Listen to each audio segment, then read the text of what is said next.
Pour qu'il y ait beaucoup de miracles, il doit avoir beaucoup de soif. Est-ce qu'on peut parler de guérison sans malade? Est-ce qu'on peut parler de paralytique qui s'est levé sans paralytique qui était à terre? Est-ce qu'on peut parler de guérison d'un aveugle sans aveugle? En fait, c'est parce qu'on est juste qu'on dit qu'on a une justice. Est-ce que vous me comprenez? Est-ce que vous savez que c'est cette justice-là qui nous rend aptes devant Dieu à recevoir les choses que Dieu veut nous donner? Amen. Mais cette justice-là, on ne l'obtient pas de par nos efforts. On l'obtient par Christ. Donc, parce que Christ est juste, nous aussi nous sommes justes. On est d'accord avec ça, n'est-ce pas? Mais il dit en fait que c'est un croyant du cœur. Donc ça veut dire quoi? Quel que soit ce que tu veux dans ta destinée, s'il n'y a pas de foi dans ton cœur, tu ne peux pas prendre et toucher ce que Dieu veut te donner. Écoute-moi, tu fais mal de seulement venir aux prières, t'asseoir là, m'écouter, t'enseigner et ne pas avoir de foi par rapport à la personne que tu vas devenir demain. Tu fais mal de venir m'écouter chaque samedi, t'enseigner, mais ne pas avoir dans ton cœur une grande foi que demain sera meilleur. Je vous le disais la fois dernière, même quand Dieu vient vers toi, que tu n'as pas de rêve, il ne trouve pas son plaisir en ta présence. Dieu aime les gens qui ont la foi. Dieu aime les gens qui ont une conviction. Dieu aime ceux qui sont assis là, et pendant qu'ils sont assis, ils sont en train de prier. Tu vois, les yeux sont fermés, mais ils sont convaincus que là, Dieu est en train de les écouter. C'est en croyant du cœur qu'on parvient à la justice. Amen. Est-ce que tu crois en ton futur? Est-ce que tu crois en demain? Est-ce que tu crois en ce que Dieu est capable de faire? Est-ce que tu crois en la gloire que tu es capable de porter? Est-ce que tu crois en la vie que Dieu veut te donner? Donc ne dis pas Amen parce que je te parle comme ça. Dis Amen parce que je le crois vraiment. Est-ce que tu crois que l'année à venir, tu vas accomplir de plus grandes choses? Est-ce que tu crois que les années à venir, tu seras une référence? Est-ce que tu es convaincu que les saisons à venir ne te verront pas comme un faible, mais viendront te trouver comme un héros pour la saison? Est-ce que tu crois que les périodes à venir vont te rapprocher de la personne de Dieu et vont te permettre d'avoir une relation plus grande? Est-ce que tu crois que la saison à venir, ta relation avec Dieu ne sera pas comparable à la relation que tu as maintenant? Est-ce que même tu crois qu'après ce jeûne, Dieu va ajouter un plus à ta destinée, à ta vie? Est-ce que tu crois que pendant même que tu es en train de dire Amen, tu as dit les choses à toi? C'est ça en fait. Écoute, quand tu dis Amen, ton Amen vient valider la foi qui est en ton cœur. C'est tout ce qui se passe. Donc même si tu viens aux prières, tu viens nous trouver ici, 10 ans tu t'assois, mais tu n'as rien comme foi en ton cœur, c'est comme si Dieu va venir et qu'il va regarder, il ne va rien trouver à exaucer pour toi. On ne peut pas parler d'exaucement lorsqu'il n'y a pas de foi manifestée. Le problème c'est que vous venez comme allant à l'école quand vous venez au culte. Non, c'est différent. À l'école, on ne fait que t'enseigner seulement. Mais au culte, on modifie toute ta destinée et on ajoute des choses à ta vie. Quand je parle comme ça, rappelez-vous de Jephthé. Rappelez-vous de quelqu'un en fait qui était orphelin, mais il est devenu un héros en Israël. Je ne crois pas dans cet évangile sans porter de fruits. L'évangile sans porter de fruits n'est pas l'évangile de Christ, mais c'est l'évangile de ceux qui ont transformé l'évangile à leur goût et à leur sauce. Moi je crois en mon cœur que quand Dieu prend un ciment, son objectif c'est de faire de lui pierre. Amen. C'est ça. Peut-être que tu as ta face Simon, mais tu veux t'emmener à être le pierre de la saison à venir. Est-ce que je parle un pierre ce soir? On amène le gène, non? C'est ça. C'est ça. Donc quand vous venez, ayez des projets que vous présentez vraiment à Dieu. Dieu a donné Jésus pour quelque chose. C'est parce que le monde avait un besoin que Dieu a donné Jésus. Donc Jésus est inutile là où il n'y a pas de besoin. Donc arrêtez de me prêcher, c'est l'évangile où vous voulez que les gens viennent à l'église, mais qu'il n'y ait pas de besoin. Si toi ton besoin c'est l'intimité, gloire à Dieu, c'est pour toi. Si toi ton besoin ce soir, c'est d'avoir l'argent pour sortir ta famille de la pauvreté, gloire à Dieu, c'est ton besoin. Si toi ton besoin ce soir, c'est d'avoir un miracle de guérison, gloire à Dieu, c'est ton besoin. On est là, mais on n'est pas mélangés. N'essayons pas aussi de nous mélanger. Il y avait une seule femme, il y avait une foule. Donc il y avait beaucoup d'hommes, mais il y avait une seule qui a pu tirer de Jésus quelque chose. Parce que c'est elle qui avait quelque chose. Quel est ton besoin cette génération? De façon prophétique, ce que vous ne savez pas, c'est que le diable est en train d'abrutir les gens en leur faisant croire que Jésus, c'est seulement une histoire de je suis venu, je suis chrétien, j'attends le ciel, oh, j'attends le ciel. Qui vous a parlé comme ça? Il dit je suis venu afin que mes brebis aient la vie, le ciel, et qu'elles soient dans l'abondance. Il parle à ses disciples, il a dit écoutez-moi, jusqu'ici vous n'avez rien encore demandé. Demandez afin que votre joie soit parfaite. Donc ça veut dire pour que notre joie soit parfaite, il n'y a pas que ce que Dieu nous donne. Il y a aussi ce qu'on demande à Dieu.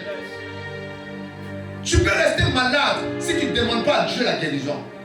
Tu peux rester pauvre si tu ne demandes pas à Dieu, Seigneur, je veux sortir de là. Il dit quoi?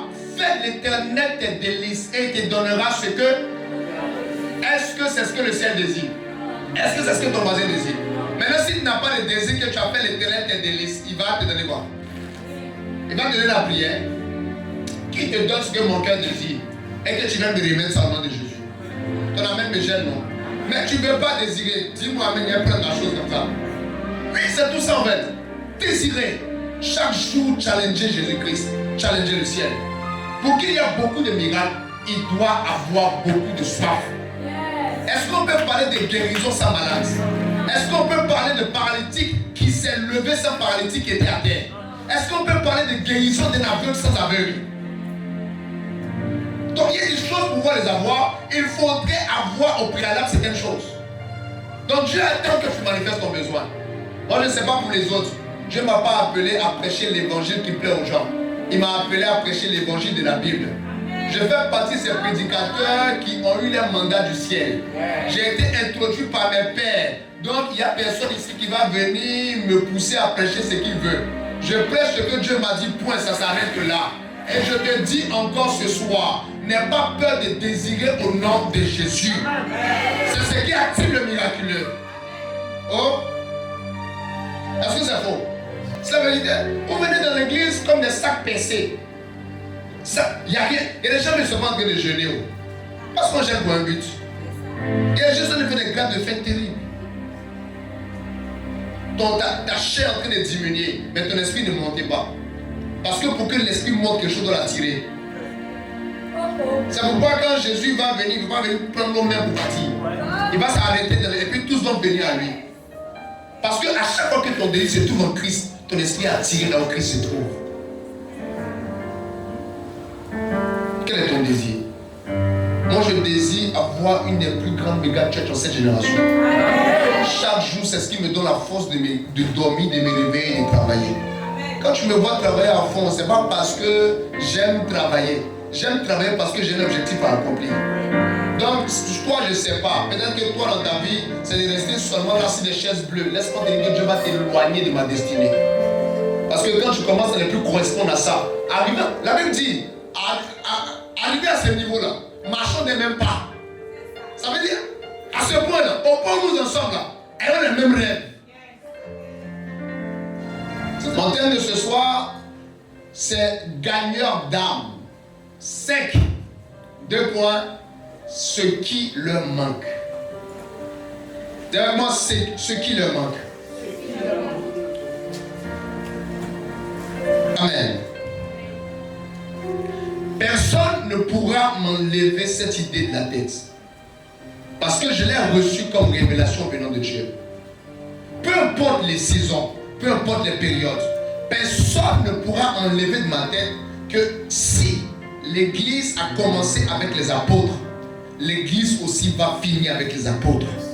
Personne ne va réussir à m'enlever de la tête que si l'église a commencé avec la prière, une prière qui a abouti au remplissage par le Saint-Esprit, l'église aussi ne va pas finir comme ça.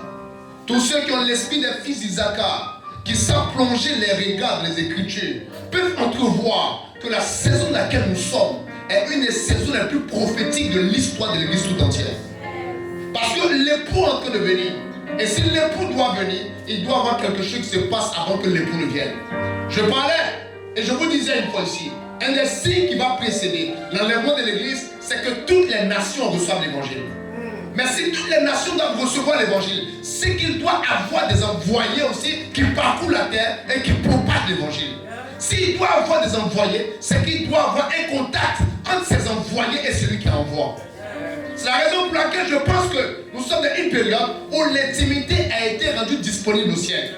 Ceux qui sont désireux de voir plus de Dieu auront cela. Parce que Dieu l'a décrété dans le ciel. Il n'y a que des personnes qui sont des pharisiens qui n'arrivent pas à comprendre les saisons. Parce qu'ils sont restés dans la chair de Moïse sans toutefois comprendre le mouvement de l'esprit. On n'est pas en train de vouloir copier ou recopier quelque chose. On est en train de reproduire ce qu'on a vu sur la montagne. Et Et l'église telle que je la vois n'est pas l'église telle que Christ avait présentée. Il avait dit à Moïse, écoute, quand tu descendras, fais le tabernacle comme le modèle que tu as vu sur la montagne. Et c'est la même chose pour nous. C'est la même chose pour l'apôtre Pierre. C'est la même chose pour Jean. C'est la même chose pour Jacques. C'est la même chose pour nous qui sommes nés de l'Esprit. Au-delà de ce qu'on peut voir, il y a ce qu'on peut entrevoir. Parce qu'on sait que tout ce qu'on voit est le produit de ce qu'on ne voit pas. Et les hommes spirituels savent aller au-delà du voile afin de venir annoncer à ceux qui sont au dehors ce qui a été décrété derrière le voile. C'est un peu ça le ministère du souverain sacrificateur. Lui, il devait entrer. Mais quand il entre, pendant que tout le peuple était en dehors du tabernacle, c'est ça non? C'est ça, le pavé, le lieu saint et le lieu saint. Lui, il devait entrer. Et quand il entrait, le fait qu'il vienne parler était le signe que Dieu avait agréé. Il y a des gens qui doivent rentrer afin de dire aux autres, c'est la saison ou c'est pas la bonne saison. Et je vous dis, je parle à l'église de façon prophétique. C'est notre saison. C'est la période. Malgré ce que vous pouvez entrevoir, nous sommes dans une période de Bethel. Les anges montent et descendent. Avant que Jésus-Christ n'enlève son église, on va démontrer à ces hommes que nous venons de Dieu. Car la création attend d'elle, avec un ardent désir, la révélation des fils de Dieu. Mais ces fils de Dieu sont des promesses que Dieu a faites aux hommes. Nous sommes des promesses que Dieu a faites aux hommes. En envoyant Jésus et en te suscitant, Dieu était en train de vouloir régler le problème de ces hommes qui vivaient sans Dieu. C'est pour ça que tu as une promesse pour quelqu'un. Tu as une promesse pour ta famille. Tu as une promesse pour ton quartier. Tu as une promesse pour ta commune. Tu as une promesse pour ta ville. Tu as une promesse pour ton pays. Tu as une promesse pour tes connaissances. Et nous qui sommes là, nous sommes une promesse pour cette nation. Personne ne peut enlever ça de la tête. Écoutez, le diable, quand il vient travailler, il amène toujours le sommeil. Parce qu'il sait que ceux qui dorment ne peuvent pas opérer dans le mouvement de l'esprit. Donc il amène une incapacité à voir dans l'esprit, de telle sorte à comprendre les mouvements que Dieu ne pouvoir faire. Ceux qui ne sont pas à l'heure ne sont pas ceux qui n'ont pas l'heure de leur autre.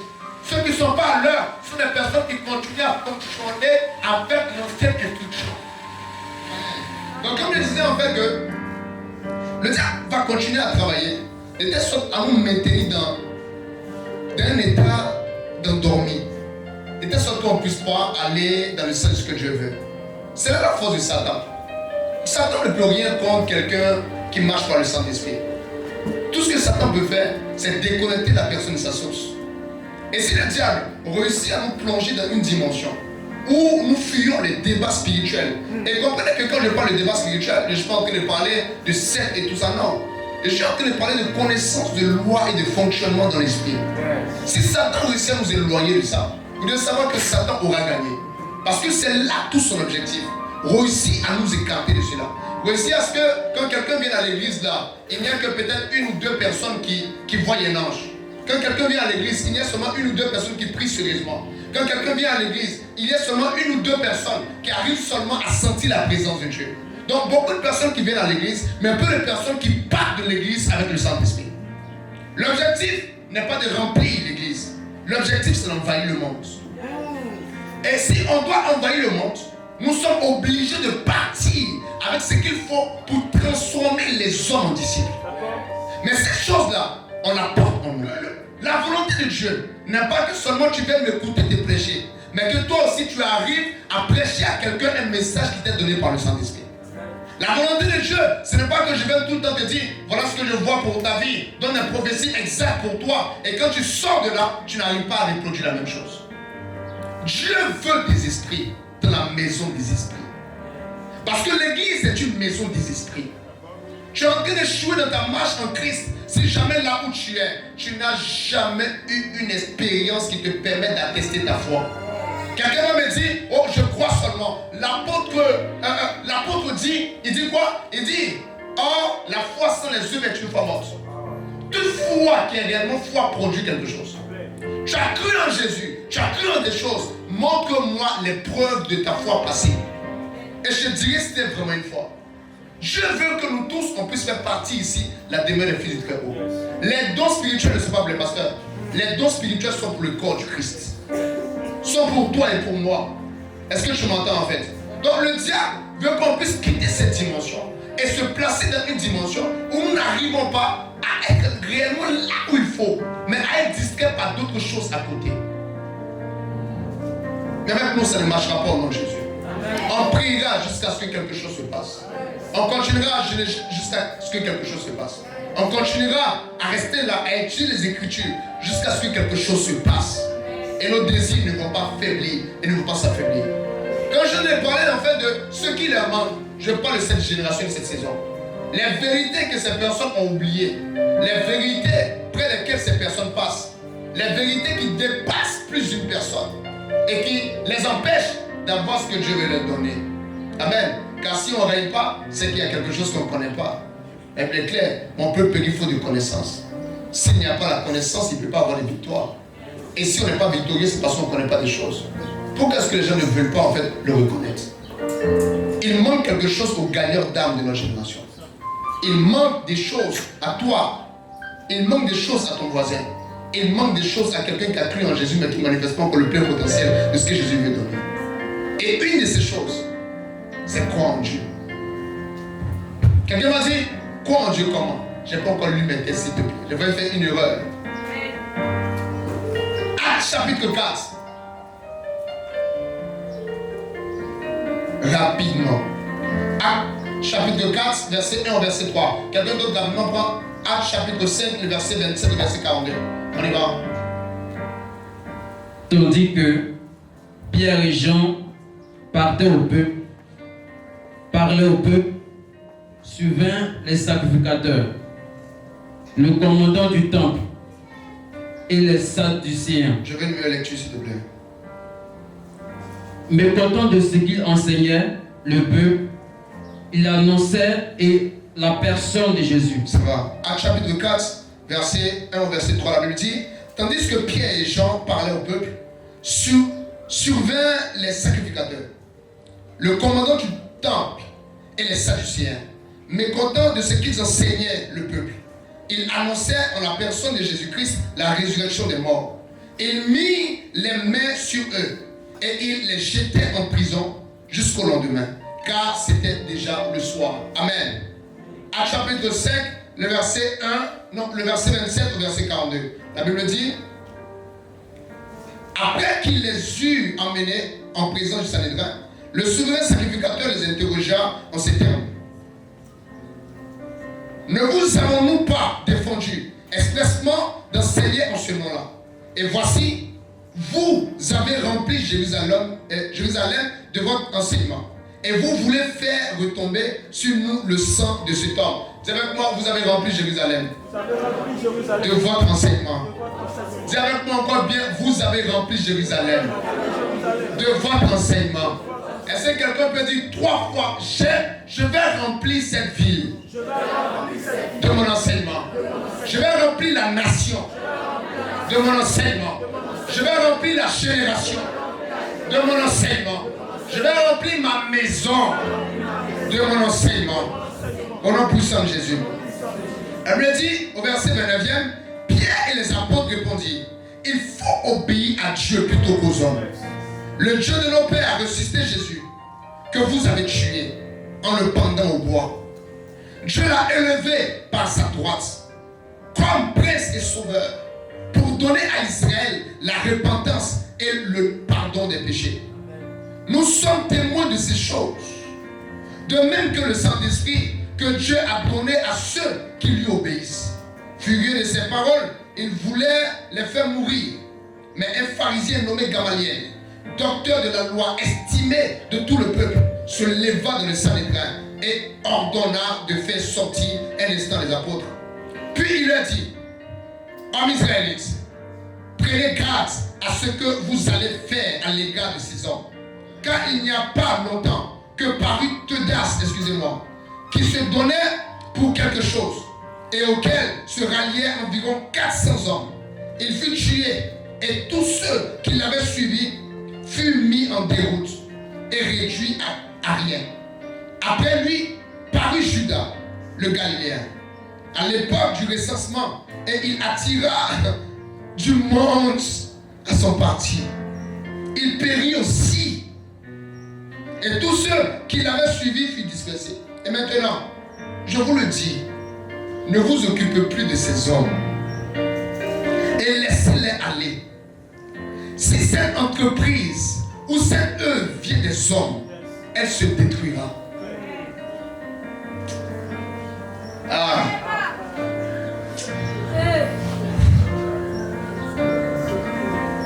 Je dis, si cette entreprise ou si cette œuvre vient des hommes, elle se détruira.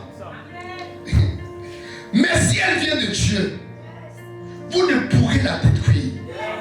Ne courez pas le risque d'avoir combattu contre Dieu.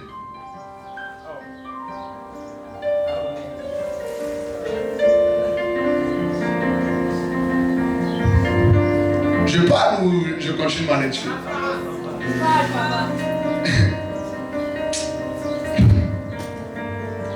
Il se rangeait à son avis et ayant appelé les apôtres, il leur fit battre de verges. Il leur défendit de parler au nom de Jésus et il les relâchait. Les apôtres se retirèrent de devant le Sanhédrin, joyeux d'avoir été jugés dignes de subir des outrages pour le nom de Jésus. Écoute-moi, un des signes que tu es vraiment de Dieu, c'est lorsque tu souffres, mais tu souffres dans la joie. Si ta douleur ne produit pas en toi la joie, c'est qu'elle ne vient pas de Dieu. Tout ce dans quoi Dieu t'introduit, malgré la difficulté, tu éprouves une joie et une paix à l'intérieur de toi.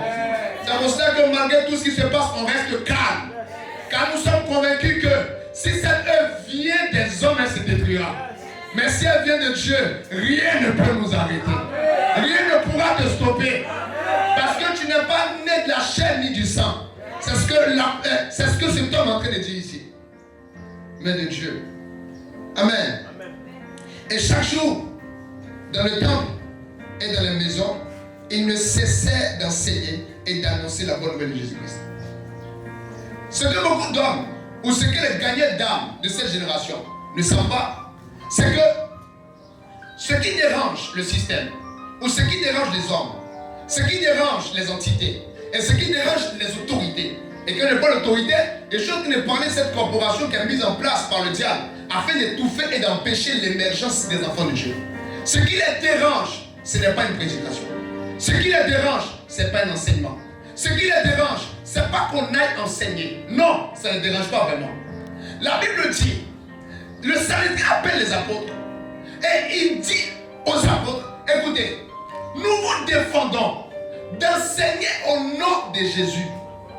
Le problème du Sanhédrin, ce n'était pas que les apôtres enseignent ou n'enseignent pas.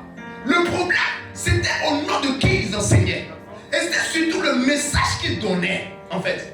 Ce qui dérangeait le Sanhédrin au devant des apôtres, ou bien au propos, ou bien au sujet des apôtres, c'était même pas l'action des apôtres. C'était le message qui était caché derrière. C'est pour cela que si on enlevait le message des apôtres aux apôtres, les apôtres ne représentaient plus un danger. À chaque fois que le diable nous regarde, ou regarde un gagnant d'âme, le plus important ou ce qui les dérange le plus, c'est pas que ces personnes fassent des évangélisations plein air, à s'arrêter au coin des rues et à parler dans le micro. Ce qui dérange les autorités et les puissances, c'est le message qui est donné lorsque tu es en train de parler. Est-ce que tu m'entends?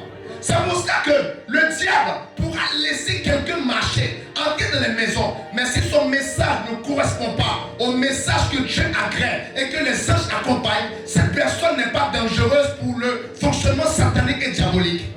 Le plus important n'est pas d'aller, mais quand tu vas, qu'est-ce que tu dis? Parce qu'il y a des choses qui ne sont pas agréées à prouver par le ciel. Pour que le ciel puisse accompagner la maison d'Israël que Josué est en train de bâtir ou est en train de conduire, il fallait que ces personnes se rendent du côté de la volonté de Dieu. C'est là que je me suis rendu compte que Satan s'est évertué à nous donner le message qu'on devait prêcher. Et à nous déposséder du message qu'on devait naturellement prêcher parce que nous sommes enfants de Dieu. Aujourd'hui, la majorité des ministères, la majorité des services de Dieu ont leur modèle qui est calqué, non sur les Écritures, mais leur modèle qui est calqué sur les ondits et ce que les gens vont penser.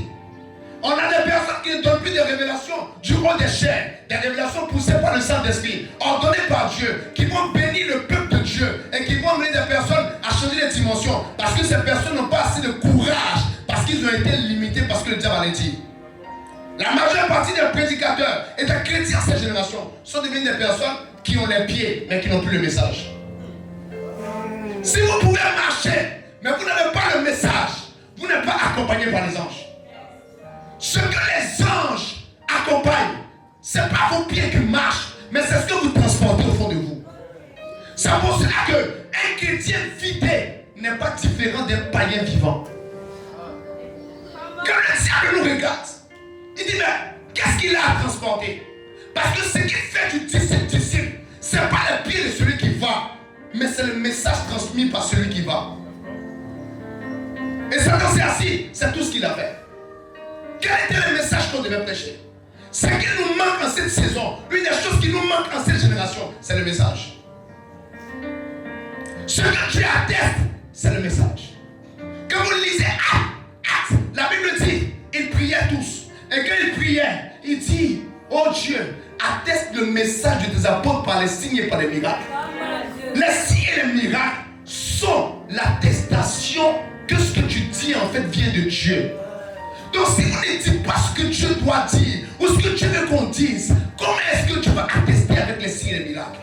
Si Dieu n'atteste pas vos messages, comment voulez-vous plus de miracles et plus de signes? Vos langues là, qui les contrôlent? C'est la peur d'être incompris des hommes ou d'être rejeté par Dieu. On prend un gars comme l'apôtre Pierre et on le chicote, on le met en prison.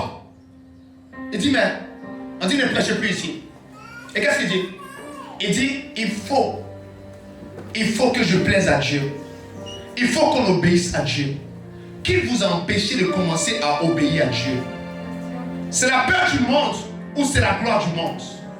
Un chrétien qui a peur de perdre le monde est un chrétien qui a effacé son nom sur la liste de ceux qui vont gagner le ciel.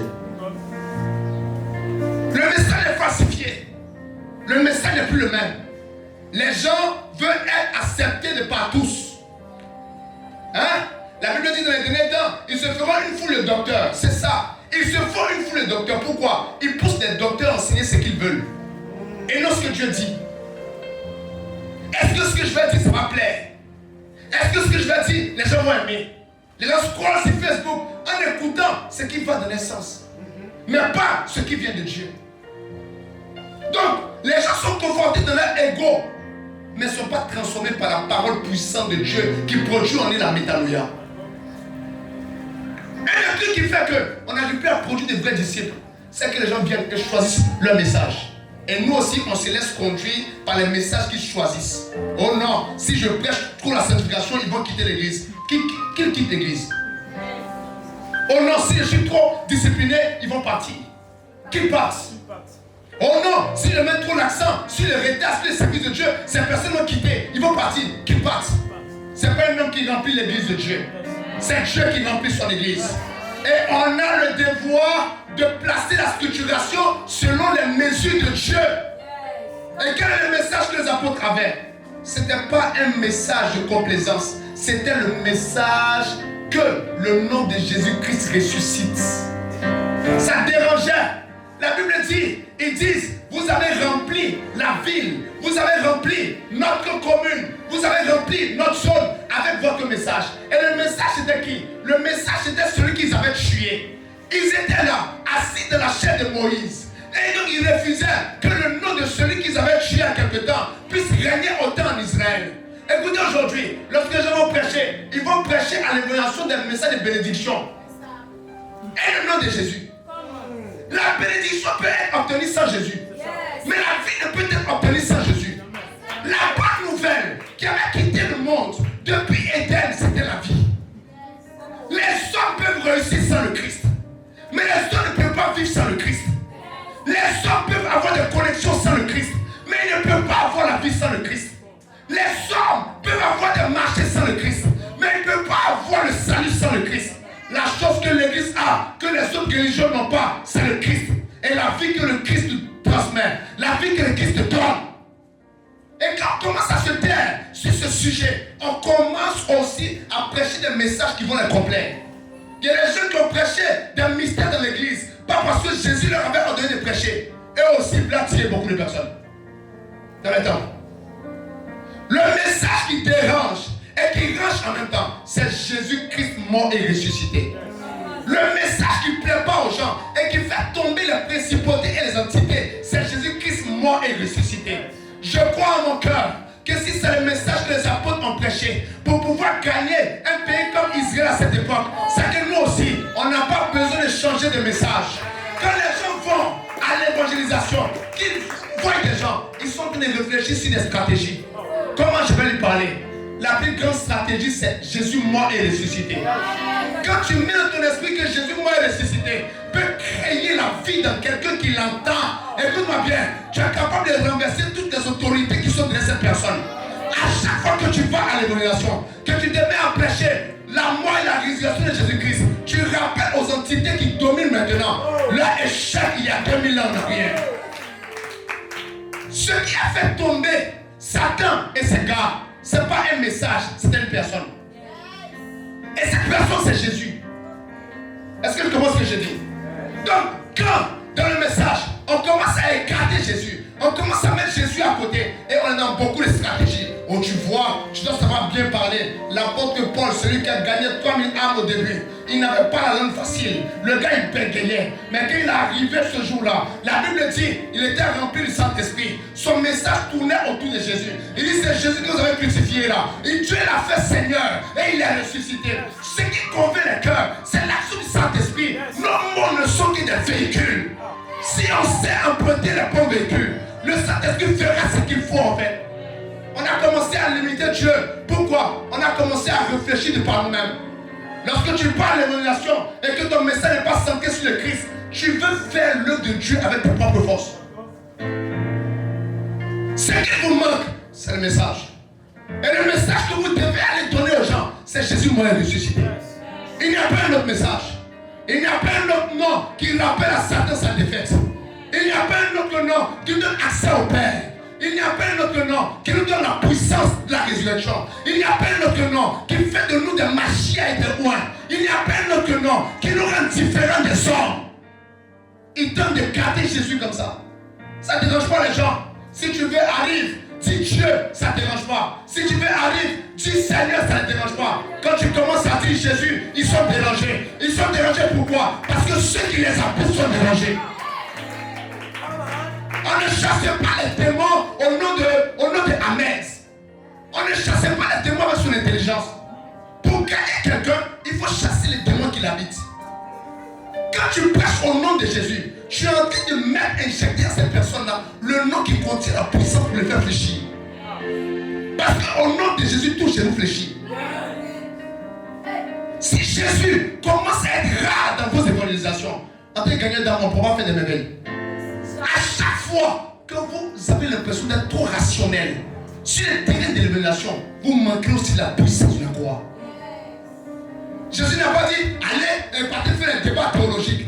Oh non, oh non. Jésus n'a pas dit allez faire ces choses. Je suis d'accord qu'il y ait des stratégies, mais je ne suis pas d'accord avec le fait qu'on écarte la plus grande stratégie. C'est Jésus. C'est Jésus. Le nom là, c'est Jésus. Le message là, c'est Jésus. Ce qui apporte la lumière aux gens là, c'est Jésus. Ce qui apporte le réconfort là, c'est Jésus. Et ce qui ne veut pas entendre, en Jésus, les apôtres prêchaient la résurrection des morts. Quand j'ai lu ce texte, j'ai dit, oh, la résurrection des morts, gloire à Dieu. Les apôtres ils disent, quand vous allez accepter Jésus, vous allez mourir, vous allez au ciel. Oh, oui, c'est bon. Et je me dis, non, pas ça seulement.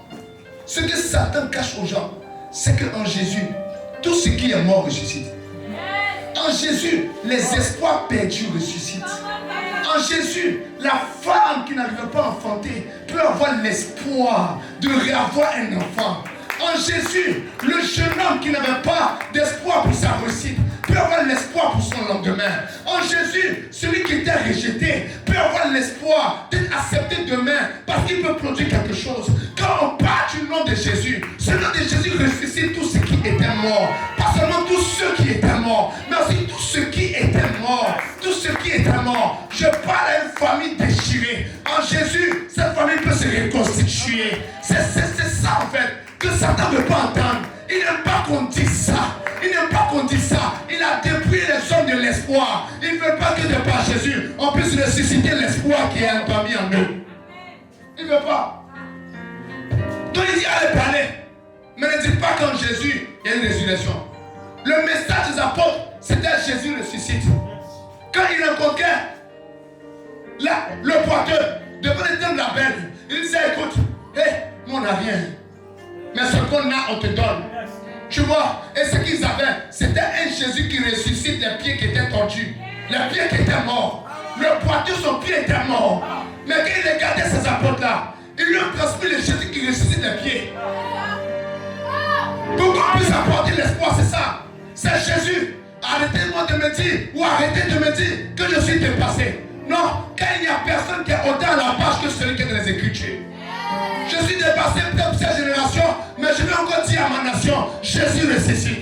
Je vais encore dire à la Côte d'Ivoire, Jésus ressuscite. Je vais encore dire aux hommes, Jésus ressuscite. Il ressuscite de tout. Il ressuscite de tout. Si seulement tu peux lui donner, si seulement tu peux lui confier, si seulement tu as la foi de lui transmettre cela, il ressuscite.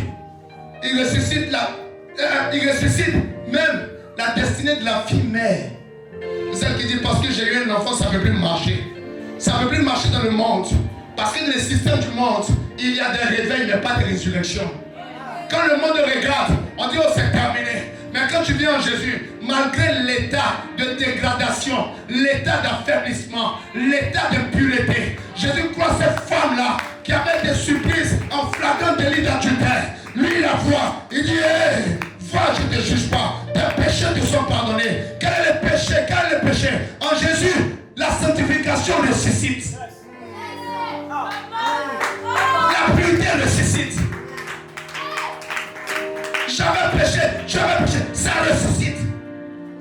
En Jésus, la santé ressuscite. Est-ce que vous m'entendez ce soir? En Jésus, ce qui était condamné ressuscite. Il veut nous cacher cette vérité. C'est pourquoi il ne veut pas qu'on prêche au nom de Jésus. Mais on va continuer à prêcher.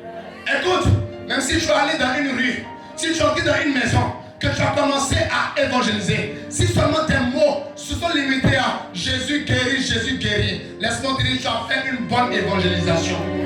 Tu as fait une bonne évangélisation. Parce que si on ne répand pas les exploits de notre Sauveur, les hommes ne verront pas en lui l'espoir d'avoir le salut. On doit partir dire à ces personnes-là, Jésus ressuscite. Ça va commencer à faire naître quelque chose dans les cœurs. On ne dit plus assez ces choses. On leur dit la médecine est puissante. C'est pourquoi qu'ils sont malades, ils vont à l'hôpital seulement. On doit leur dire Jésus ressuscite. Et quand tu dis Jésus ressuscite, ne comptez pas sur ta capacité à ressusciter. Car en Jésus, c'est pas toi qui ressuscite. C'est lui qui ressuscite. C'est toi qui ressuscite. Seigneur, je vais parler de toi. J'irai annoncer. J'irai proclamer. J'irai déclarer. J'irai dans les maisons, dans les hameaux, dans les maquis. Je dirai au drogué, Jésus est pire qu'une cure de désir. Il est pire que ça. Il est pire que ça. Là où vous allez avoir besoin de beaucoup de traitements psychiatriques pour faire passer ce que vous appelez dépression, nous on a un mystère qu'on appelle la consolation. Nous, quand il nous parle, ça ne reste pas que de nos oreilles. Il fait une transformation à l'intérieur. La Bible dit, la parole de Dieu est comme une épée à double tranchant, capable de séparer âme et corps. Jésus guérit tout ce que vous appelez dépression. Jésus guérit les gourmets. Il résiste de tout ça. Est-ce que vous m'entendez? Arrêtez d'aller vous suicider. Jésus ressuscite les espoirs perdus. Arrêtez ça. Arrêtez d'aller vous jeter dans les eaux. Je parle aux gens dans cette nation. Venez être des évangélistes puissants.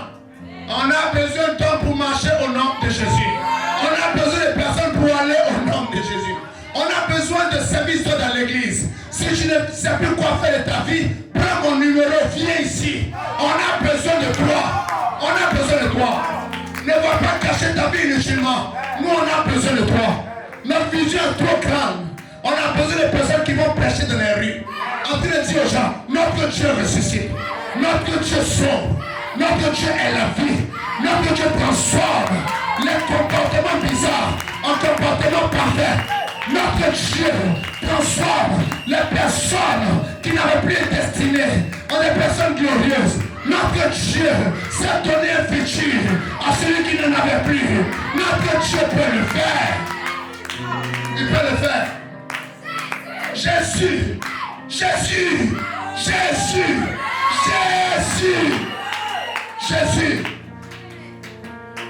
Ils n'ont pas dit le nom qui est au-dessus de tout autre nom, c'est un nom de ministère. Oh non, Néhi, Néhi c'est quoi si Jésus n'est pas à l'intérieur?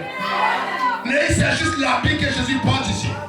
Vous parlez de quoi? C'est pas le nom d'un pasteur, c'est le nom de Jésus. C'est pas le nom d'une assemblée, c'est le nom de Jésus. On te dit pas viens chez nous et ta vie va changer. On te dit viens chez Jésus et il va ressusciter ces choses-là. Il ressuscite. Jésus ressuscite. Il n'aime pas qu'on dise ça. Et les apôtres partaient. Aujourd'hui ils sont ici. Il dit les gars, Jésus ressuscite. Et quand ils finissent de faire ça, les hommes aussi attestent. On voit un paralytique qui est là. Les gars se lèvent. Ils disent mais bon, on veut les punir, on veut les frapper. On ne veut pas nier qu'un miracle a été signalé. Il n'y a pas de miracle signalé. Si notre enseignement ne remplit pas la ville, et l'enseignement qui doit remplir la ville, c'est Jésus ressuscite. La Bible dit, ils se promenaient de ville en ville et ils annonçaient la résurrection des morts en Jésus. Au nom de Jésus. Regardez les efforts que vous faites tous les jours. Regardez la complexité du verbe et du langage. Regardez le lexique, le vocabulaire. Regardez le dictionnaire fourni et chargé que vous avez. Et vous n'avez pas encore gagné plus d'âme que Pierre. Parce que lui n'était pas docteur en théologie linguistique. Il était docteur en relation et en connaissance d'un message. Ce qui nous manque, ce qui vous manque au gagnant d'âme, c'est le message. Tu vois, votre capacité ou votre souci de tout le temps trouver de nouvelles belles phrases indique que vous voulez gagner les âmes de par vos forces. Mais c'est un mystère. Comment est-ce que je dois aller? Et tout ce que je dois partir dire aux gens, ce n'est pas un ensemble de phrases bien coordonnées ou bien régulées, mais c'est de présenter une personne bien formée et toute puissante. Je dois partir dans la maison et dire aux gens, Jésus ressuscite. Oh, levez-vous, Jésus ressuscite. Écoutez, Jésus dans l'intimité. Écoutez-moi, Jésus arrange les histoires brisées, les cœurs brisés, les gourmets répartis. Jésus fait tout ça. Jésus fait tout ça. Mais pourquoi avez-vous peur? Quand vous sortirez de ce soir, ou ici, d'ici ce soir, partez et annoncez Jésus ressuscite. Jésus ressuscite. Encore et encore. La deuxième chose, que assieds-toi d'abord s'il te plaît. Que les gens ne savent pas, c'est ceci.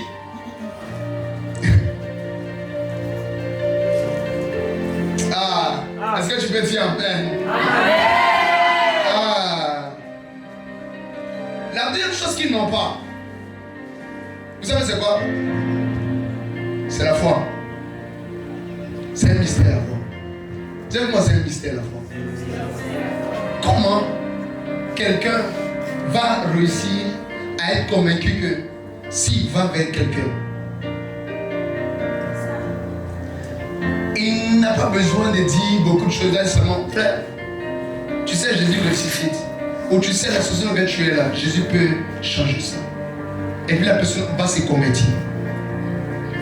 Vous savez, c'est l'incrédulité qui nous conduit souvent dans beaucoup de débats, beaucoup de discours. Jésus arrive devant la tombe de Lazare. Il dit Lazare sort. Il dit pas oh, au nom des 4 archanges et du ciel étoilé, en ma qualité de fils d'en haut, celui, tu vois, il arrive. Il dit Lazare sort. C'est souvent la simplicité est indicateur d'une grande foi. Ceux qui ont beaucoup de foi n'ont pas beaucoup de tapage. C'est vrai, non? C'est vrai. Beaucoup de tapage. Et ce qu'on m'a dit, ce qui leur manque, c'est la foi. C'est la foi que quand ils sortent, ils ne sont pas seuls. C'est la foi que quand ils vont gagner. Jésus n'a pas dit, allez, et peut-être que vous allez faire des disciples. Il dit, allez sur toute la terre et faites de toute nation des disciples. C'est un fait. C'est comment gagner une âme, c'est un fait. Est-ce que tu comprends? C'est un fait. Est-ce que je m'entends ce soir? Il n'a pas dit, donc ces personnes n'ont pas la foi. La nation n'a pas la foi. Mais ça n'a pas dit que je suis très intéressant. Qui Puis maintenant, on va sourire. Il m'a dit, Gisèle, beaucoup n'ont pas la foi. Beaucoup n'ont pas la foi parce qu'ils ne maîtrisent pas les éléments qui fortifient leur foi. J'ai dit, pourquoi c'est mieux? Il dit, mais lis la Bible. Il dit, comment? Il dit, oh, la foi vient de ce qu'on entend. Mais ce qu'on entend vient de la parole de Dieu. Mais le danger, c'est quoi? C'est qu'il n'y a pas une seule chose qui vient de la parole de Dieu. Il y a plusieurs choses qui viennent de la parole de Dieu. Donc ça veut dire, ta manière de fortifier ta foi n'est pas ma manière de fortifier ma foi. Nous sommes tous disciples auprès de Jésus-Christ. Mais Pierre, il a juste besoin que Jésus dise afin qu'il aille.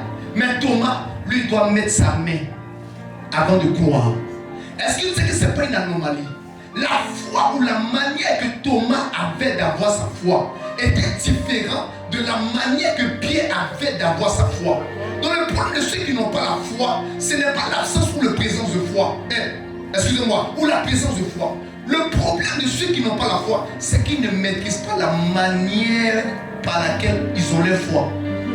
Il y a des gens, ils ont la foi quand ils jeûnent. Il y a des gens, ils ont la foi quand ils prient. Il y a des gens, ils ont la foi quand ils déclarent. Il y a des gens, ils ont la foi lorsqu'ils sont en train de méditer. Il y a des gens, ils ont la foi lorsqu'ils sont en train de marcher. Ne regarde pas ton voisin pour former ta foi. Il y a un élément déclencheur de ta foi en toi. En ce qui concerne l'apôtre Pierre, lui c'était la foi. Mais en ce qui concerne Thomas, c'était les mains, c'était les signes. Si ta foi doit passer par les signes, comme Thomas et comme Gédéon, alors continue à marcher de cette manière. Si toi ta foi, c'est voir et tu crois, alors continue à marcher comme ça. Jésus ne blâme pas Thomas. Il dit, mais heureux seront ceux qui auront cru sans avoir vu. Il ne dit pas, Thomas, tu fais une erreur. C'était la manière pour Thomas d'avoir sa foi. Quelle est ta manière d'avoir ta foi? Gédéon dit, je vais lancer comme ça. Si ça se passe comme ça, alors tu es avec moi. Si ça ne se passe pas comme ça, alors tu n'es pas avec moi. Quel est le langage de ta foi? Il y a des gens, eux, pour qui c'est la foi que Dieu va faire sur le terrain des relations. Ils doivent prier toute la nuit. Le jour ne pas prier toute la nuit. Ils ont l'impression que ça ne marche pas. Écoute, en ce qui concerne ta vie et Dieu, ce n'est pas la foi, c'est ta foi. Ce n'est pas la foi, c'est ta foi. Si toi, tu te rends compte que tu as plus de foi lorsque tu pries de minuit à 6 heures, alors c'est la méthode pour fortifier ta foi. Si toi, dans ton esprit, tu as l'impression que c'est quand tu parles dans l'intimité à Dieu que tu as la foi, alors ne laisse pas quelqu'un te distraire par rapport au contraire. On n'a pas la même foi. S'il a dit sa foi, c'est que tu as pour toi et j'ai pour moi. On entend tous la parole du Christ, mais on n'entend pas les mêmes choses de la parole du Christ. L'élève de primaire, lui pour lui, il n'y a pas les moyens. 1 moins 2, ça n'existe pas. Son intelligence ne peut pas supporter 1 moins 2. Quand il arrive au secondaire, il arrive là à comprendre ce langage. Pourquoi? Parce que là où il a maintenant le dispositif en lui. Maintenant, si tu te rends compte que tu es encore au primaire, continue avec les normes anti-naturelles.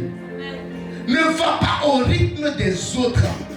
Quel est l'élément qui déclenche ta foi? Te rappelles-tu la dernière fois que tu avais une grande foi? Qu'est-ce que tu avais fait? Si toi ta foi c'est de rester dans les ministères, reste dans les ministères. Si toi ta foi c'est de partir travailler, va travailler. Si toi ta foi c'est de faire le business, alors fais le business. Mais ne regarde pas le frère ou la soeur. Parce qu'on est ensemble mais on n'a pas la même foi. Et les gens qui sont encore en train d'étudier, laissez-les étudier. C'est la foi de leur vie qui les conduit là-bas. Il y a des choses que tu ne comprendras jamais si ça n'emprunte pas le chemin de ta foi. Ah ouais. C'est ça. Tu vois, ce que tu arrives à comprendre, c'est ce qui emprunte le chemin de ta foi. Tu vois. Moi, ma foi, c'est quoi? Ma foi, c'est que je suis né pour être un enseignant puissant. Et un prophète qui établit les choses. Même si je me réveille à 2 heures, je te prophétise. Même dans mon sommeil. C'est ma foi. Et toi, quelle est ta foi? Vous avez un élément qui déclenche votre foi, c'est laquelle? C'est quoi?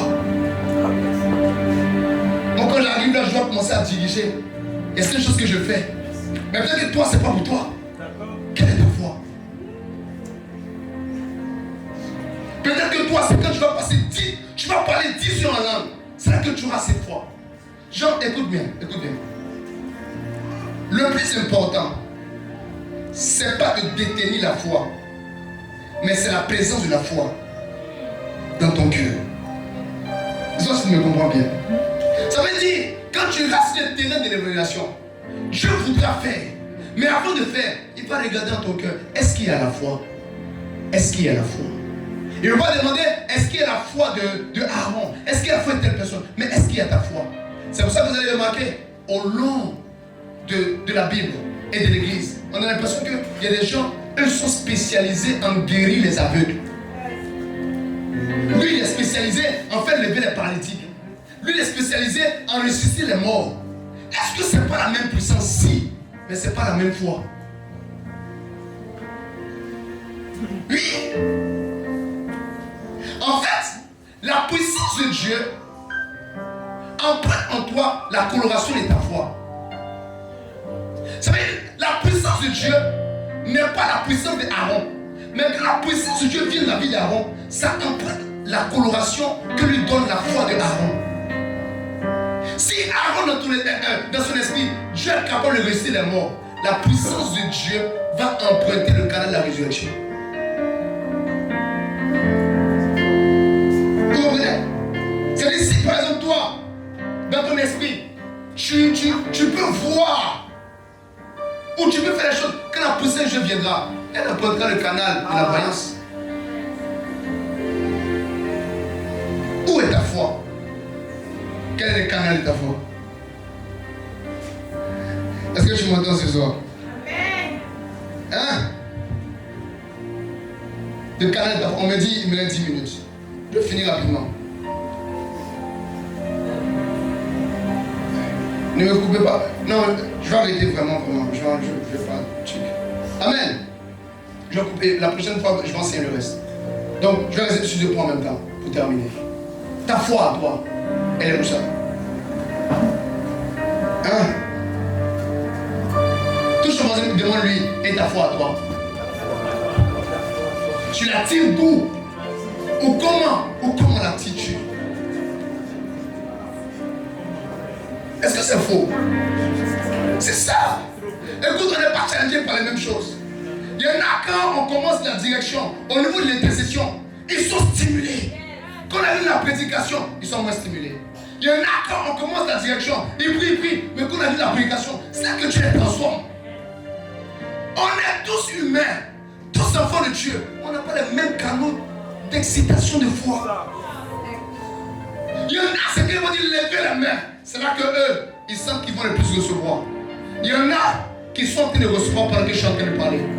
Il y en a qui sont assez convaincus dans leur cœur que pendant que le prédicateur est en train de prêcher, Dieu est en train de guérir et Dieu est en train d'établir les choses. C'est une histoire de foi. Et c'est l'histoire de ta foi. Ta foi, toi. Alors à partir d'aujourd'hui, ne marchez plus selon le commun de mortel. Ne marchez plus selon ton ami, selon ta camarade. Ne marchez plus comme ça. La raison pour laquelle je choisissais ceux qui devaient aller 2 à 2, c'est que ces personnes avaient les mêmes canaux de foi souvent. Oui, on dit quoi? La Bible dit, si 2 d'entre vous s'accordent pour demander quelque chose, et Jésus les envoie 2 par 2, ça veut dire les 2 qui avaient envoyé, leur cœur était uni. Pourquoi? Ils avaient les mêmes canaux de foi avec eux. L'ami de destinée a le même canal de foi que toi. Un des signes pour reconnaître celui que Dieu te donne pour ta destinée, c'est que vous avez les mêmes canaux de foi. Devant les autres, vous avez le même langage. Ça, on peut marcher dessus. Oui. C'est pourquoi ces 2 personnes qui s'entendent sont toutes ensemble. Ils peuvent avoir une divergence souvent de perception, mais en ce qui concerne le langage là, c'est ça. Regardez, Jésus veut ressusciter la fille de Jairus. Il fait ça avec tout le monde, mais il laisse avec lui qui? Pierre et Jean. Parce que les 2 là, ils ont le même langage de foi. Les autres là peuvent interférer dans l'atmosphère. La Bible dit que quand la foule était là, ils se mettaient à rire. Oh, mais elle est déjà morte, elle est déjà morte. Non, il avait déjà fait un test avec eux. C'était le test de Lazare. Ils savaient que Jésus quand Jésus vient et puis il dit, cette personne dort là, il sait que la mort chez Jésus là, c'est ce qu'on appelle. Tu ne comprends pas. Jésus lui l'appelle le sommeil mort. Ou bien encore la mort sommeil. Donc il savait, notre père là, il t'a pas poteau. Donc on va accompagner son énergie avec nos canaux de foi. Il a laissé l'option de la guérison quelque part chez cette femme là. Mais on doit le supporter maintenant. Comme Moïse, Aaron et Hur.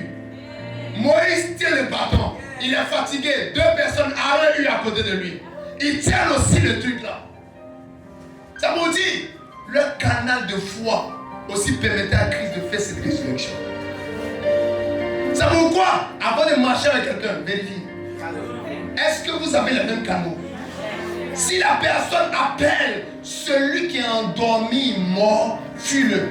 Si toi tu appelles celui qui est mort, endormi, alors cherche quelqu'un aussi qui appelle celui qui est mort, endormi. Est-ce que je peux prophétiser? Au point où nous en sommes, marchons d'un même pas. Même pas. Ça veut dire quoi? Au point où nous en sommes, ayons les mêmes pointures de chaussures. Si on doit marcher des mêmes pas, ça veut dire mes pieds doivent trouver leur place dans tes pieds. Au point où nous en sommes là où on est arrivé là, chacun des gars a commencé à tailler son pied. On doit marcher des mêmes pas. C'est pourquoi on veut dire qu'ils sont beaux les pieds. Parce que s'ils doivent marcher ensemble sur les pieds, on vérifie. On regarde comme ça les pieds. Tu m'entends ce soir?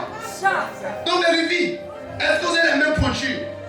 Oui, cette personne a pu appeler ta situation désert. Alors que toi tu appelles ça préparation. Cette personne peut appeler ta situation en retard. Alors que toi tu appelles ça préparation. Si Dieu t'a dit c'est une préparation, éloigne-toi de celui qui appelle ça retard. Parce que vous ne pouvez pas marcher des mêmes pas. Vous n'avez pas les mêmes visions. Vous n'avez pas les mêmes canaux. Les canaux d'activation de la foi. Parce que quand ta foi va faiblir, sa foi doit soutenir ta foi. Parce que souvent, quelle que soit notre nature, en tant qu'humain, on a très souvent peur de certaines choses. On n'a pas peur au même moment, mais on a peur en autre moment. C'est-à-dire quand tu auras peur, toi, il faut que ton ami avec lequel tu marches te dise fortifie-toi mon frère. Je crois qu'on va remporter cette bataille. Tu dois être comme le pasteur assistant Aaron. Tu dois venir me dire, vieux, je vois une gloire venir. C'est comme ça que ça marche. Tout le temps. Chaque jour. Tu sais, si tu marches avec quelqu'un qui n'a pas le même type de foi que toi, tu es ton cœur pour ta destinée. Parce que souvent, notre foi ne vient pas que de la parole de Christ qui est dans la Bible. Notre foi vient aussi de la parole de Christ qui sort de la bouche de celui qui nous accompagne. Donc souvent quand c'est compliqué, on regarde à côté. On les regarde, la personne qui marche avec mon Dieu. La personne nous dit, hey, les gars, on peut renverser ça. Hein, on peut renverser. On peut changer ça. C'est comme l'eau. Ça ne peut pas aller à nous. Comment? Comment? Ça ne peut pas. Ça ne peut pas. Les histoires de tu as prié Dieu et puis ta vie est finie bizarrement, ça ne peut pas. Ça va pouvoir comment? Est-ce que ça peut? Ça ne peut pas. La foi des autres les a conduits au désert, ils sont morts dans le désert. Nous, notre foi nous fait passer par les déserts pour aller à Canaan. C'est ça. C'est forcé. Forcément. C'est l'histoire de haut, d'accord, où on va aller là. C'est souvent, il y a des gens qui appellent sagesse le manque de foi, qui appellent sagesse l'incrédulité. Tu te lèves le matin, tu entends l'esprit te dire, va aujourd'hui, je vais lever un paralytique. Quand tu marches avec un ami, il arrive et dit, sois sage. Rappelle-toi, le Père a dit la sagesse. Il y a une dimension où la foi ne se base pas sur ce que le Logos a dit, mais c'est ce que le Réma a révélé. Il y a ce que Et est-ce que tu comprends ce que je dis? Souvent ce que je dis est dit selon mon français, mon verbe, mon vocabulaire, mes mots. Mais est-ce que tu comprends? Elle dit ressort de ta destinée. C'est que le Saint-Esprit veut te faire comprendre. Donc quand tu marches avec la personne qui te dit oh non, aujourd'hui là, va doucement. Dis doucement quoi? Arrête de moi. C'est comme Pierre et Jésus. Jésus vient. Il dit écoute, mon heure est déjà arrivée. Bientôt le Fils de l'homme sera crucifié. Pierre dit oh, mais ne dis pas ça. À Dieu ne plaise. Hein? C'est Dieu qui t'a dit ça lui prépare. Je te dis je suis le Fils de l'homme. L'homme là c'est qui? S'il m'a parlé, qui es-tu pour me dire ce qu'il ne m'a pas dit? Donc malgré la proximité du Christ avec même son second, même le second peut être un déphasage. Le plus important que tu dois regarder, c'est le canal de ta foi. Si tu crois que cette saison, quand tu iras dans la maison, tu feras lever un paralytique, va, c'est ta foi. Et c'est ta foi qui va produire pour ta vie. Si tu crois que cette période, tu es capable de gagner 25 âmes juste avant que le prochain défilé arrive. Est-ce que beaucoup en payent? Est-ce que beaucoup en payent encore? Le prix est déjà payé il y a 2000 ans. La note a été déjà réglée. C'est comme on arrive dans un restaurant et puis on dit mangez ce que vous voulez. Parce qu'il y a quelqu'un qui a déjà payé toute la nourriture de la journée. C'est pour ça que Jésus est venu dans le monde. Il est venu comme un homme d'affaires avec un chèque en blanc. Il a demandé aux hommes, qu'avez-vous ici à manger? On dit non, aujourd'hui on a ça, on a ça. Aujourd'hui on a résurrection. Aujourd'hui on a miracle. Aujourd'hui on a, je ne sais pas, fait lever un paralytique. Aujourd'hui on a miracle financier. Ils disent bon d'accord. Moi il y a des gens qui vont venir après moi. Parce que je suis le premier né dans plusieurs frères. Donc je vais régler la facture. De telle sorte que quelle que soit la personne qui viendra, que la personne mange gratuitement. Écoute, tu n'as pas besoin de payer pour croire. C'est cadeau. Parce que le roi des rois a déjà réglé l'addition. C'est réglé. C'est déjà écrit. Donc tu te lèves le matin, tu arrives, tu dis, cette semaine, je vais gagner 50 âmes. Si quelqu'un te dit, mais oh, sois réaliste. Dis, c'est ta foi qui est réaliste. Moi, ma foi, elle est surnaturelle. Laisse-moi marcher dans ma foi. Même si je suis en train de sombrer dans l'eau, que je commence à couler, celui qui m'a dit, viens, il va me tendre la main. Il y a un mystère que les gens ne comprennent pas. C'est que quand tu marches selon ta foi, selon ce que Dieu t'a dit, tu ne peux jamais couler. Parce que Jésus est toujours à un bras de toi.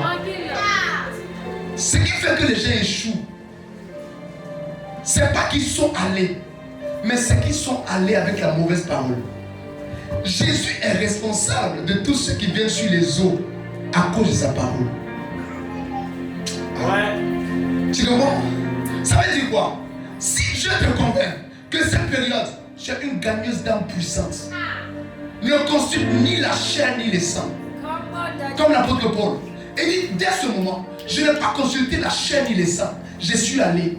Et laisse-moi te dire, même quand tu seras sur les eaux, s'il y a un cas difficile que tu peux pas gérer, Jésus va tendre la main. Amen. Pourquoi? Tu es parti selon ta foi. Cette période ne va pas selon le groupe, va selon ta foi. Cette saison ne va pas selon ce qu'ils vont dire, va selon ta foi. Cette période ne va pas selon ce que les gens vont penser, va selon ta foi. Cette période ne va pas selon le rationnel, va selon ta foi. Ta foi, c'est ce que Dieu te dit à toi. Ah! Tu comprends ça? Est-ce que quelqu'un m'entend? Deux choses. Il y a beaucoup de choses qui leur manquent. Mais mon temps est fini. Le temps est fini. Mais c'est ça. La première chose, c'est le message. La deuxième chose, c'est ta foi. Parce que c'est par ta foi que tu transmets ton message. Toi, ta foi, c'est ce qui est en ton cœur. Je crois que nous sommes dans une très bonne saison. Ça, c'est ma foi. Et si c'est ma foi qui gouverne, je crois que nous sommes bien. Ça, c'est ma foi. C'est ma foi qui gouverne. Je crois qu'on va aller loin encore. Ça, c'est ma foi qui gouverne. Aujourd'hui, j'entendais Boumsga chanter. Et puis il a dit, ça, ce sont les chants qu'on chante les méga church là. Est-ce que c'est faux? La qualité de la voix, la puissance là. On était là, on était assis. Alors que ce n'était pas encore la prédication. J'entendais les gens crier là-bas, Amen fort. Pourquoi? Parce qu'on a commencé à voir les choses qui nous indiquent qu'on se va quelque part. Ta foi. Et quelqu'un doit comprendre ces choses. Et on ne doit pas laisser le diable nous emmener à être ou à utiliser nos forces. Quand tu es devenu Pierre, n'utilise plus les capacités de Simon. C'est ce que Simon a fait quand il avait rétrogradé. Jésus meurt. Lui, il fuit parce qu'il a régné. Il retourne à la pêche. Le Pierre, elle est devenue le Simon. Il n'y a pas de rétrograde pour ta foi. Que ce soit ce qui arrive. Ne retourne pas en arrière. Reste sur ta foi. Si tu crois que ce business-là pourra te permettre d'être la personne que tu dois être, vas-y. C'est ça que Dieu va arroser. Écoute, Dieu n'arrose pas les œuvres des mains que la foi n'a pas accompagnées. Si ta foi accompagne les œuvres que tu fais, ça va marcher. D'ailleurs, David dit, mes destinées sont entre tes mains. Ça veut dire qu'il y avait plusieurs occasions d'accomplir de grandes choses. Peut-être qu'on t'attendait quelque part au niveau des études. Tu es sorti de là-bas, mais il y a aussi un canal qui est ouvert devant toi. Ce canal, c'est peut-être les affaires que tu es en train de faire. Ce canal, c'est peut-être le ministère qui brûle dans ton cœur. Ce canal, c'est peut-être cette vision. N'attends pas quelqu'un. Vas-y comme jamais. Et dis-toi, n'oublie pas, c'est ce que tu dis en toi qui fait la différence. Ce que tu te dis, ce que je me dis, là dans mon cœur. La vraie foi, ce n'est pas celle qu'on déclare. Si celle qu'on déclare ne trouve pas sa correspondance dans celle qu'on se dit, celle qu'on déclare ne peut pas transformer nos réalités. Quand ce que tu déclares commence à correspondre à ce que tu te dis, ça crée un impact. L'apôtre Paul dit, on a parlé parce qu'on a cru. Toi, tu parles pourquoi? Tu parles pourquoi? Moi, je crois qu'on ne peut pas être enfant de Dieu et pleurer sur le cou des hommes. Je crois qu'on ne peut pas être enfant de Dieu et jouer avec le Saint-Esprit. Je crois qu'un enfant de Dieu, quand il marche, je marche avec lui. Je crois que parce que je suis enfant de Dieu, Dieu va ouvrir les chemins qu'il faut. Tout ce que Dieu me demande, c'est d'appliquer les lois qu'il faut. C'est pour cela que je déclare, ce qui a commencé, personne ne pourra l'arrêter. Je prophétise à ma nation et je prophétise à la génération. Ce qui a commencé, personne ne pourra l'arrêter. Ce qu'on a initié, personne ne pourra l'arrêter. Nous, on ne nous tuera pas à 2 ans. Non, non, non. Si Jésus n'est pas mort à 2 ans, si Moïse n'est pas mort à 2 ans, nous aussi, on ne pourra pas nous arrêter. Peut-être qu'actuellement, Hérode est en train de nous rechercher, mais il ne va pas nous trouver parce que Dieu va nous déplacer. À chaque fois que le diable recherche un enfant de Dieu qui n'a pas encore son plein potentiel de maturité, il y a toujours la loi du déplacement. Quand Pharaon recherchait Moïse, Dieu l'a déplacé dans la maison de Pharaon. Quand Hérode recherchait Jésus, il l'a déplacé en Égypte. Et toi aussi, il va te déplacer. Au nom puissant de Jésus. Je te le dis, et je dis la vérité, il va te déplacer. Mais rien ne pourra t'arrêter. Il va t'emmener s'il le faut, mais rien ne pourra t'arrêter. Comme le dit Ézéchiel, il va t'emporter sur les ailes du vent. Et il va nous emporter sur les ailes du vent. Ce réveil, on va l'emporter loin. Et on va remplir la ville de nos enseignements. Je dis cette saison, décide-toi de remplir ton quartier de tes enseignements.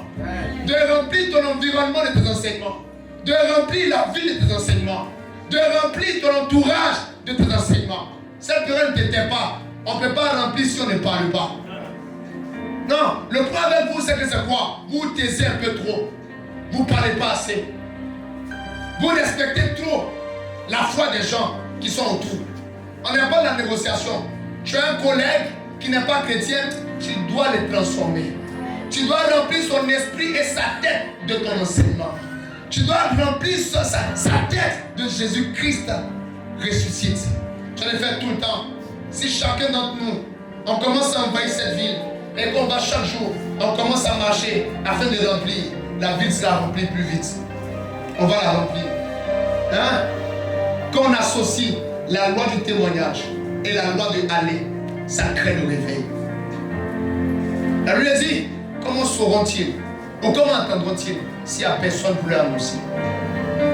On ne comprend pas le mystère. Jésus commence à prêcher et puis il dit, répandez-vous quand le royaume des cieux est proche.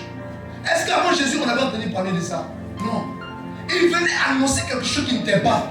Mais s'il continuait à annoncer, les gens allaient croire en ça. Pour que la foi soit activée, on doit remplir la ville de nos enseignants. Le soleil est pâle devant la gloire du règne. Il te voit en gloire. Suscité